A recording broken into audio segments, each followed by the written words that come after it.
Programme character building से मैं हूं आपकी होस्ट महाविश। जैसा कि आप जानते हैं कि हमने इस प्लेटफॉर्म से Amazon virtual assistant training program start किया है। लास्ट एपिसोड में हमने प्रोडक्ट सोर्सिंग के बारे में सीखा था। इसी सिलसिले को हम आगे बढ़ाते हैं और इस एपिसोड में हम अमेज़ॉन पे अकाउंट ओपनिंग, उसकी रिक्वायरमेंट्स, उसका प्रोसीजर और उसके चैलेंजेस के बारे में सीखेंगे। इस डिस्कशन के लिए हम वेलकम करते हैं हमारे ट्रेनर मिस्टर इफ्तिखार अंजुम को। Welcome to the show sir. Thank you very much sir, last episode में आपने हमें बताया था कि अमेज़ॉन पे 70% टेक्सटाइल प्रोडक्ट्स पाकिस्तान से सोर्स होती हैं। तो क्या हम ये एक्सपेक्ट कर सकते हैं कि इन फ्यूचर चाइना की तरह पाकिस्तान भी एक सोर्सिंग हब बन सकता है? Thank you very much. This is a very important question and very promising question I would say. लेकिन नो डाउट कि जब से पाकिस्तान अमेज़ॉन की सेलर लिस्ट में शामिल हुआ है, हमारी एक्सपेक्टेशंस बहुत हाई हो गई हैं। इसमें कोई शक नहीं कि ये पाकिस्तान के लिए बहुत बड़ी अपॉर्चुनिटी है, लेकिन इसके साथ साथ हमें रियलिटी को भी देखना है कि रियल पिक्चर है क्या। तो इससे पहले कि मैं अपॉर्चुनिटी के बारे में डिस्कस करूं, जो एट प्रेजेंट अभी अमेज़ॉन के ऊपर जो सिचुएशन है कि सोर्सिंग कहाँ से हो रही है और बेस्ट सेलर कहाँ पर मौजूद हैं, इन स्टैट्स को अगर हम देख लें तो हमारे लिए इसको अंडरस्टैंड करना ज़्यादा आसान हो जाएगा। अमेज़ॉन के ऊपर अगर हम ओवरऑल बात करें तो अमेज़ॉन पे जो बेस्ट सेलर्स हैं 45% चाइना बेस्ड हैं, यानी उनसे चाइना से उनकी सोर्सिंग हो रही है।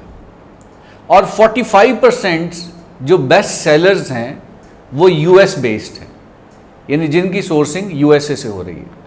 और बाकी जो 10% है that is for rest of the world, जिसमें बांग्लादेश भी है, जिसमें थाईलैंड भी है, जिसमें इंडिया भी है, जिसमें किसी हद तक पाकिस्तान भी है।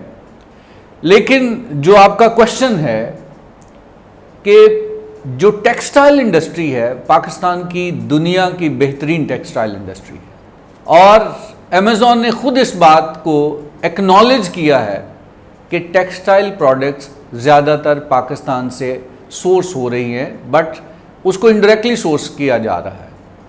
तो पाकिस्तान की जो अथॉरिटीज़ हैं उन्होंने इस चीज़ को रियलाइज़ करवाया अमेज़ॉन को कि जब 70% प्रोडक्ट्स पाकिस्तान से जा रही हैं तो why don't you provide us this opportunity कि हमारा जो मैन्युफैक्चरर है वो डायरेक्टली अमेज़ॉन पे ये चीज़ें बेच सके।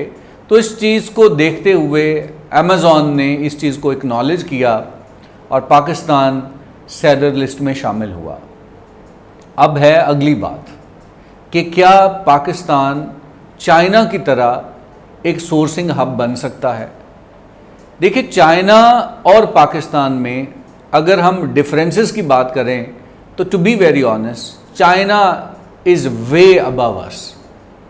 लेकिन जहाँ तक अपॉर्चुनिटी की बात करते हैं, कुछ ऐसी प्रोडक्ट्स हैं जो पाकिस्तान में यूनिक हैं, जिसका एक जिक्र आपने किया कि टेक्सटाइल। इसमें कोई शक नहीं है कि 60 to 70% टेक्सटाइल प्रोडक्ट्स पाकिस्तान से जा रही हैं।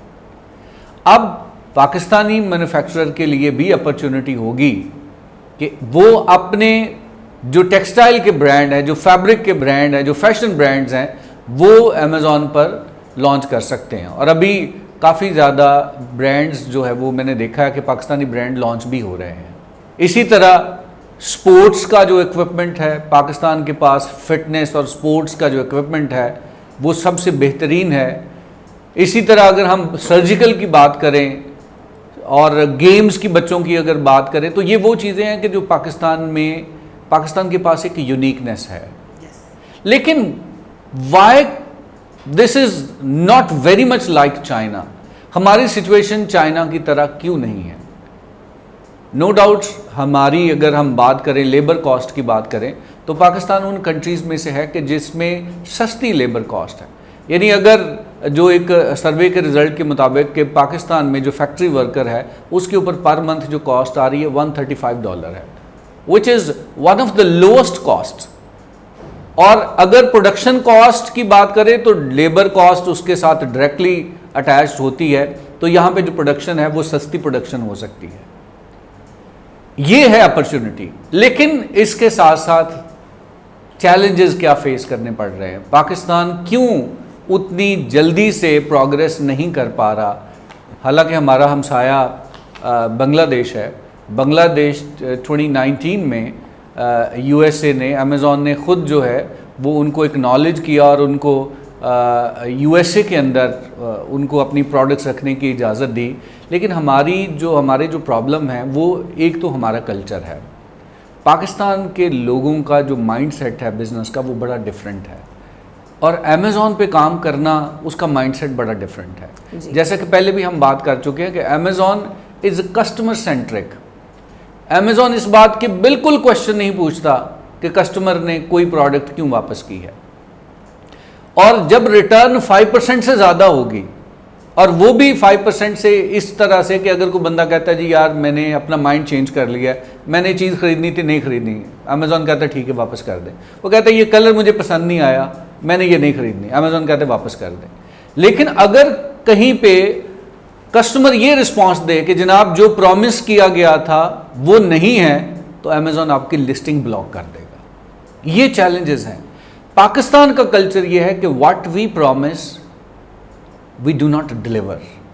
ओवर प्रॉमिस हम बहुत ज़्यादा करते हैं, फिर क्वालिटीज़ के बड़े इशू होते हैं। क्वालिटी, पाकिस्तान का जो कल्चर है, क्वालिटी दिखाई कुछ और जाती है, और फिर जब हम प्रोड्यूस करते हैं तो वो क्वालिटी कुछ और होती है। इस हवाले से पाकिस्तान का इमेज अभी थोड़ा सा डिस्टर्ब है। लेकिन इम्पॉर्टेंट बात यह है कि अगर हम अमेज़ॉन को अंडरस्टैंड कर लें, अगर हम अपना माइंडसेट चेंज कर लें, अगर हम अपना बिजनेस का कल्चर सेट कर लें, तो वो दिन दूर नहीं है कि पाकिस्तान चाइना की तरह अमेज़ॉन के लिए एक सोर्सिंग हब बनेगा।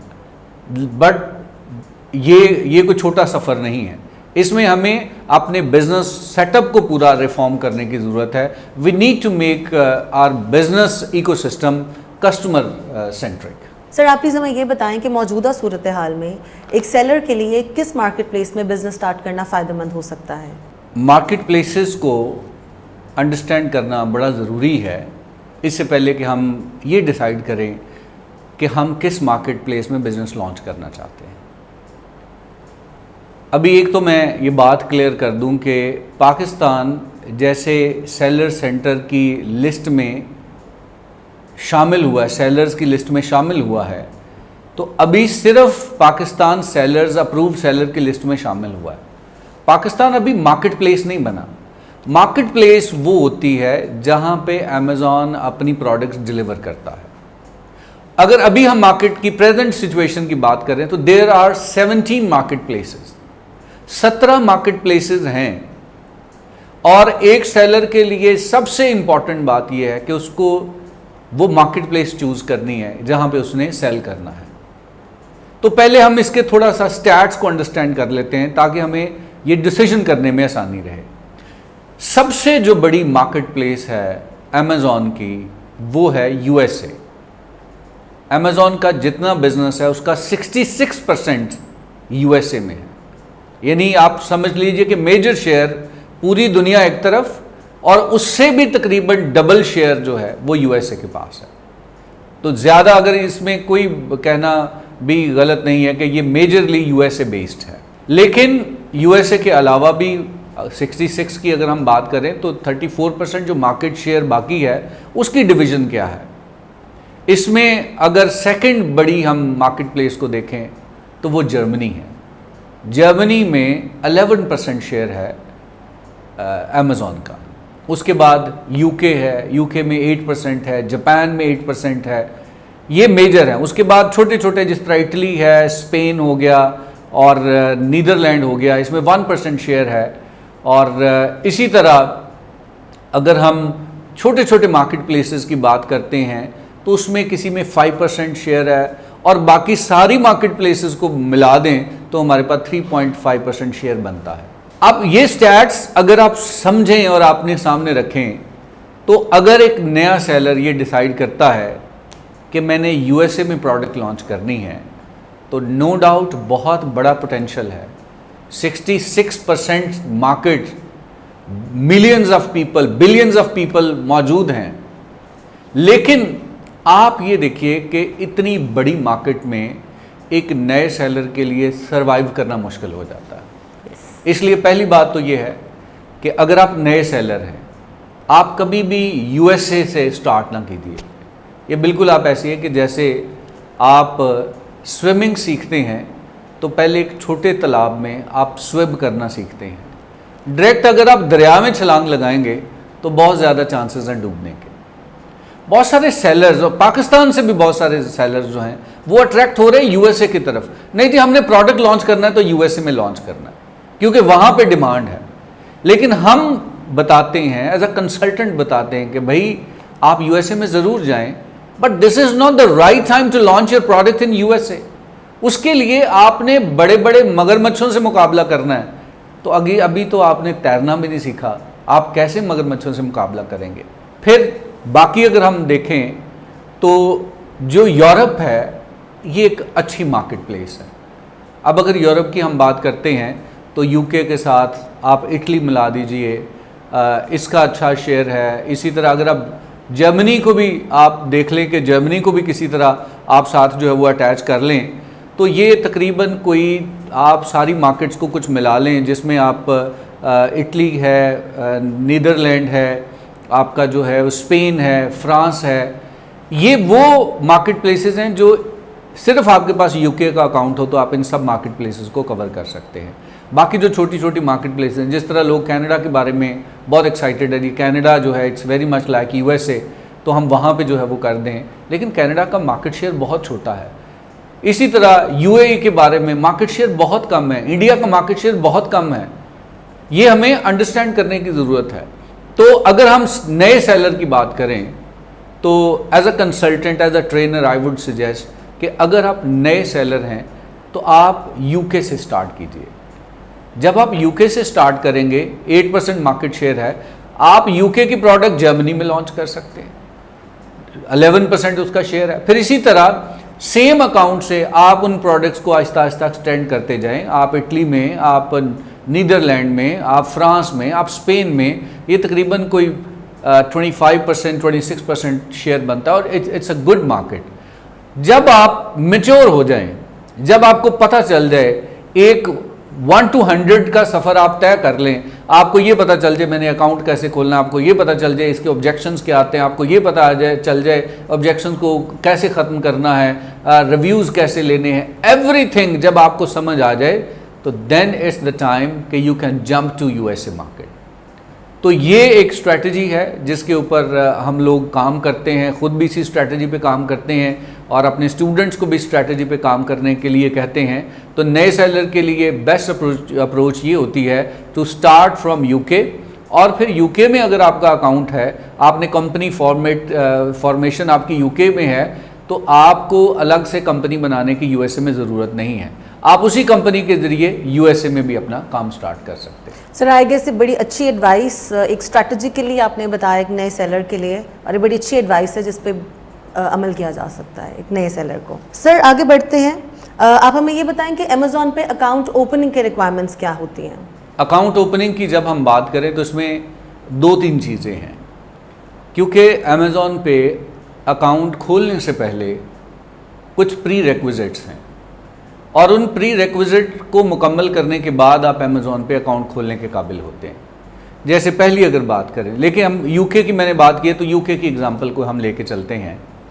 लेट्स से पाकिस्तान अब जब सेलर, अप्रूव्ड सेलर की लिस्ट में शामिल हो गया है, तो एक तो अप्रोच ये है कि पाकिस्तान में आप कंपनी रजिस्टर्ड करवाएं और फिर आप दूसरे कंट्रीज़ में प्रोडक्ट्स बेचें। एक अप्रोच ये है। दूसरी अप्रोच क्या होती है कि पाकिस्तान में बैठे आप जिस कंट्री में आपने प्रोडक्ट सेल करनी है, आप वहाँ पर कंपनी रजिस्टर्ड करवाएं। तो पहली रिक्वायरमेंट क्या है? कंपनी रजिस्ट्रेशन करवाने की रिक्वायरमेंट। और कंपनी रजिस्ट्रेशन करवाने के लिए कुछ रिक्वायरमेंट है। सबसे पहले आपके पास फिजिकल एड्रेस होना चाहिए यूके का। अब फिजिकल एड्रेस, हम तो पाकिस्तान में बैठे हैं तो फिजिकल एड्रेस हमारे पास कैसे आएगा? उसमें यूके के अंदर बेशुमार ऐसी सर्विसेज हैं जो आपसे सालाना 200-250 पाउंड लेते हैं और आपको एक फिजिकल एड्रेस दे देते हैं जिस पे आपकी जो है वो कम्युनिकेशन हो रही होती है। पहली रिक्वायरमेंट ये है। दूसरी रिक्वायरमेंट ये है कि आपके पास यूके का फ़ोन नंबर होना चाहिए, क्योंकि जब हम कंपनी बनाने की बात करते हैं तो फिजिकल एड्रेस के साथ साथ वेरिफिकेशन फ़ोन नंबर पे होती है। अब पाकिस्तान से बैठे हुए आप वर्चुअल फ़ोन नंबर ले सकते हैं जिसको वाइक सर्विस कहा जाता है। अगर फिजिकल सिम आपको मिल सकती है, आपका कोई रिश्तेदार है, कोई अजीज़ है, तो आप फिजिकल सिम भी ले सकते हैं। और अगर नहीं तो आप जो है वो बहुत सस्ती सर्विस है, साल की तकरीबन आप समझ लीजिए कि 20-25 पाउंड में आपको पूरे साल के लिए एक वर्चुअल नंबर मिल जाता है। जब ये चीज़ें आपके पास आ जाएं तो अब आप वहाँ पर कंपनी बनाने के लिए रिक्वेस्ट कर सकते हैं, कंपनी वहाँ पे आपकी रजिस्टर्ड हो जाएगी। जब आपकी कंपनी रजिस्टर्ड हो गई तो फिर आप अमेज़ॉन पे अपना अकाउंट साइन अप कर सकते हैं। अब अमेज़ॉन पे अकाउंट किस तरह साइन अप किया जाता है, कुछ बेसिक रिक्वायरमेंट्स होती हैं।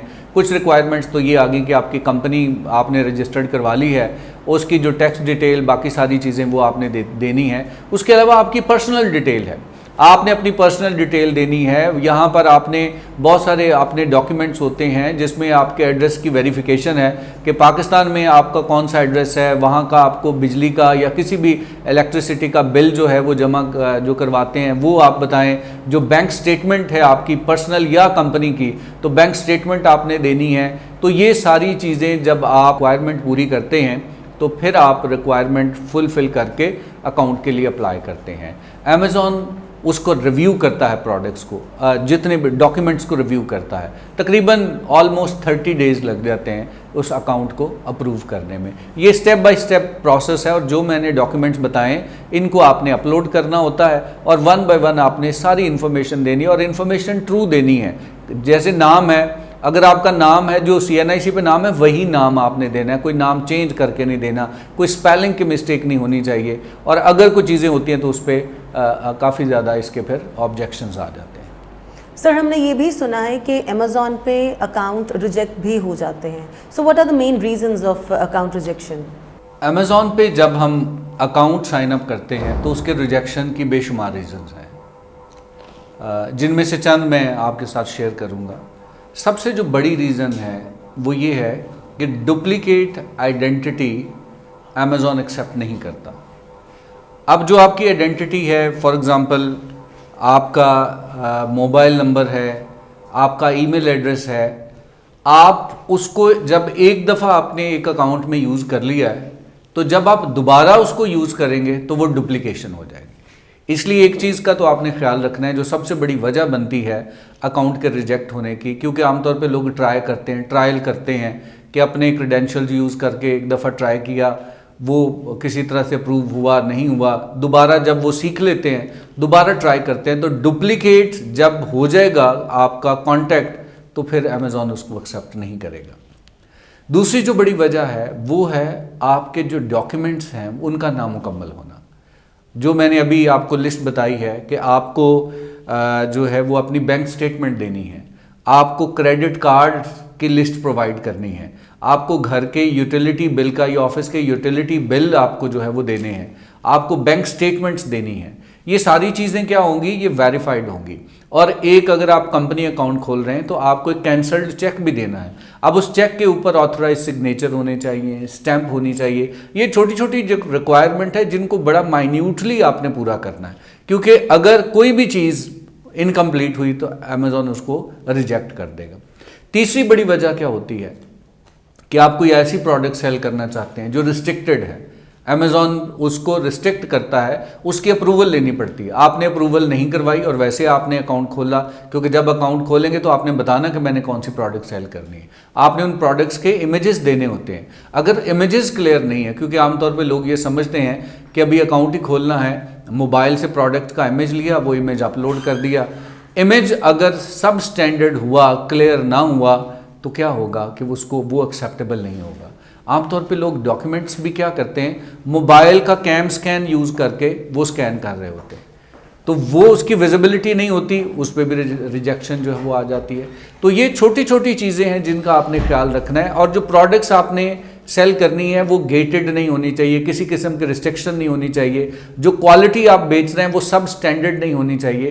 तो ये कुछ चीज़ें हैं जिनका आपने ख्याल रखना है कि आपका अकाउंट रिजेक्ट ना हो, क्योंकि अगर अकाउंट रिजेक्ट हो जाता है तो फिर आपके लिए दोबारा से वो प्रोसेस जो है वो स्टार्ट करना पड़ता है, क्योंकि जब आप काम स्टार्ट कर रहे हैं तो it will take almost 30 days कि आपका अकाउंट अंडर रिव्यू होता है। अब 30 दिन बाद रिजेक्ट होगा तो फिर 30 दिन आपको दोबारा से उस प्रोसेस से गुजरना पड़ेगा।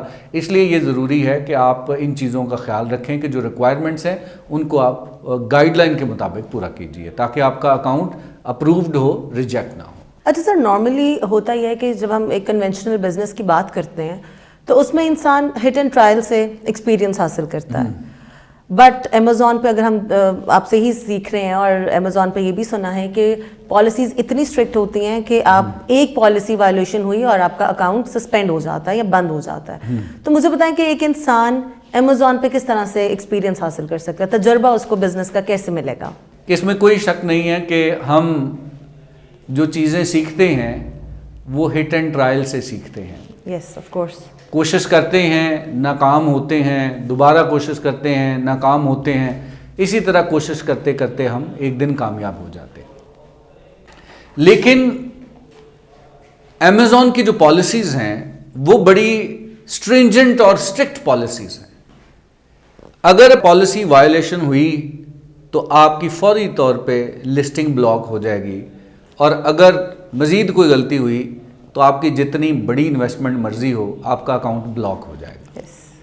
ये एक बहुत बड़ा चैलेंज है, और ख़ास तौर पे जो नए सेलर्स हैं उनके लिए बहुत बड़ा चैलेंज है। अब इसका हल क्या है? हल ये है कि हमें इस चीज़ को समझने की ज़रूरत है कि Amazon is not very much like traditional business. There is no room for making experiments.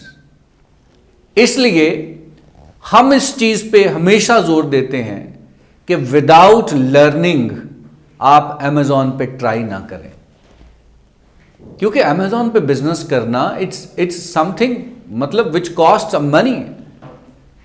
और ये कोई ऐसा नहीं कि आपने कोई 100 रुपए की चीज़ जो है वो ली और बेचना शुरू कर दी। आपकी एक ह्यूज इन्वेस्टमेंट है जब आपने प्रोडक्ट लॉन्च करनी है, या आप जो है वो आर्बिट्राज के जरिए भी सेल कर रहे हैं, तो अगेन आपकी एक इन्वेस्टमेंट होती है।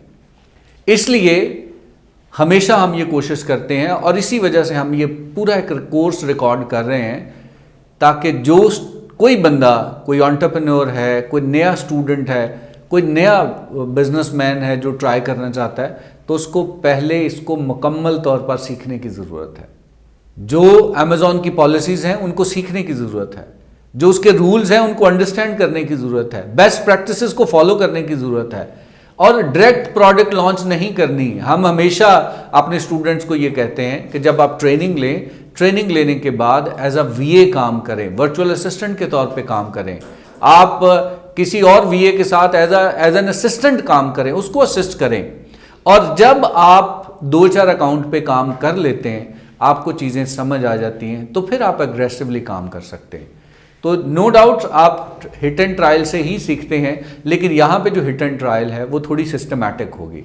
ऐसा नहीं होगा कि जंप लगाई, और तैरना जो है वो जंप लगाने से आता है, लेकिन वो किसी हद तक होता है कि वो अगर प्रोटेक्टेड हो। लेकिन डायरेक्ट आप अगर समंदर में जंप लगाएंगे तो वहाँ पे फिर आप जो है वो ऐसे हिट एंड ट्रायल से नहीं सीख सकते।